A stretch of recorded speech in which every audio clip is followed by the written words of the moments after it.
Hi, my name is Nitish Kumar from Loan Market in Canberra. We recently did a video on auctions and what to do as a first home buyer to prepare for an auction, and we had over 5,000 views on that video. So we thought we'll bring an auctioneer along today to answer some of our questions about auctions.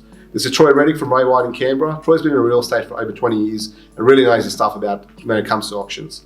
The first question I have for you is, why are auctions so popular at the moment? Yeah, good question, because a lot of buyers are asking us that. Absolutely. I guess the perception is that the owners are chasing the highest price possible. I actually think there's more to it than that. I think the owners at the moment are chasing the certainty from an auction day sale. No cooling off period, no subject to finance. The deal is locked in on the day, and I think that in these uncertain times, that's really what the owners are chasing. The other feedback we get from buyers as well is that I'm not going to go to auction because I always get outbid. The getting outbid is not a reflection of the strategy, it's more a reflection of the quality of the home that they're looking at. What I'm getting at there is that even on a price sale or a private treaty sale, you can get outbid, you can get out negotiated. Absolutely. I just think that probably the buyers are looking at the absolute best quality stock in the marketplace. I think there's some fantastic buyers to have at auction. They should be including those in their search. And if you are ruling out auctions as a method of sale, you're ruling out half the properties on the market. So as a buyer, it's going to be really hard to find a property if you rule out auctions altogether. Now, Troy, how does an auction differ from, say, a private treaty sale? Yep, the main difference is in how the sale's negotiated. I think there's three advantages with bidding at auction. The first of those is the transparency of the negotiations. You can clearly see what everyone else is doing and how much they're bidding. You get an instant answer from the owner on your offer. You don't have to wait a day like in other methods. And also you're dealing with a motivated seller. So most sellers position themselves to sell on the auction day. From our agent's point of view, we never see the owner's motivation higher than what it is on auction day. Absolutely. And what should a buyer prepare before going to an auction? Again, good question, because as we've already said, the sale at auction is unconditional. So a buyer cannot renegotiate terms after the auction. What that means is they do need to be prepared. A couple of tips that we have is seeing the home more than once. So perhaps taking friends or family back to see the home multiple times, and seeing it at different times of the day will give you a good understanding of exactly what you are buying. You can request a copy of the contract, perhaps seek legal advice on the contract for sale. The contract will include building reports on any houses or townhouses that you're purchasing. So it's worth reading through those. Speak to your broker. Of course, you need to make sure the finance is in place before bidding.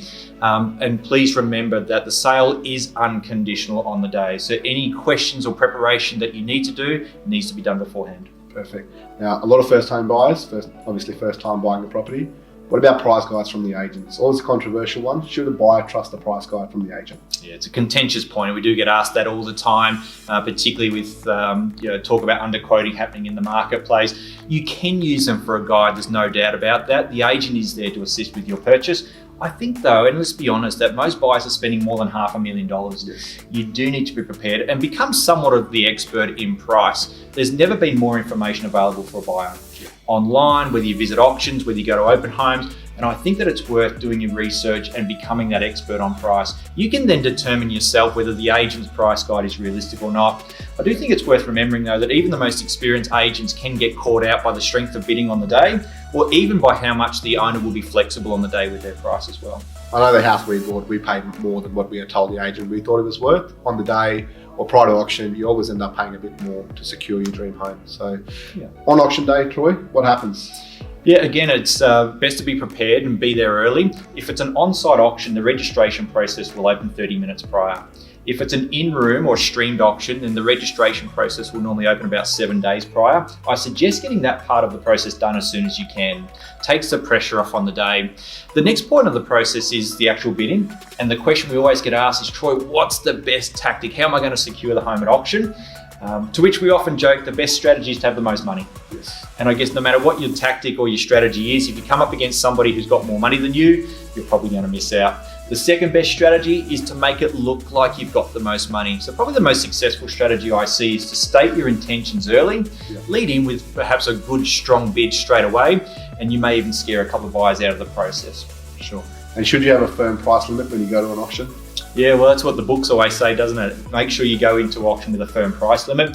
I would never advocate going above a price limit that the bank's given you. You could get in financial trouble doing that. I also understand though that most buyers' finance limit from the bank is not based on how much, most people's finance is more than what they actually want to spend, which means they've got a bit of a buffer there.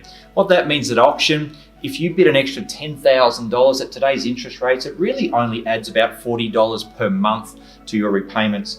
My advice, as long as it's under that limit that the bank's given you, an extra $10,000 to secure that dream property, I think it's worth it. And if you do think you're going to get carried away on the day or get emotionally charged by an auction, get a friend or a family member to bid for you. So Troy, last one, mate. What happens at the fall of the hammer? Well, Natish, if you're on site, you'll be congratulated by the neighbours. Welcome to the street. You'll then be asked to sign the paperwork and pay the deposit. So the deal is absolutely done. Don't forget to have your photo taken in front of the for sale sign with a big sold sticker on. Hopefully there's a bottle of champagne there to celebrate with as well. Perfect. Troy, thanks for coming today. Hopefully that was helpful and gave you a few more tips on how to get ready for an auction.